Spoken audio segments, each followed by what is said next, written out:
How to check charging wattage on Android.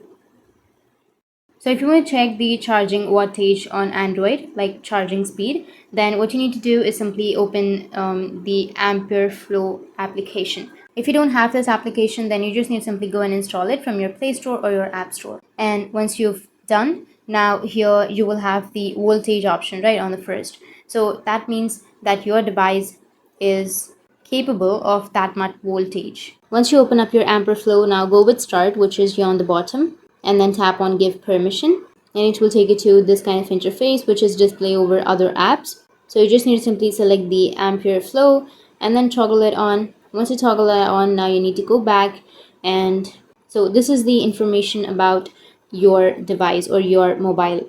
You will have all of the information like battery level, the health condition, the model, the manufacturer, maximum capacity, and then the voltage. So what you need to do is you just need to simply go with Start, tap on Allow. So before tapping on Start, you just need to simply insert your charger. So insert your charger, and after inserting your charger, you will have this kind of interface where here on the left side, you will have the voltage and then the temperature and the estimate time. So in this way, you'll be able to check the charging wattage on your Android. And if you have any questions, feel free to comment below. Thanks for watching.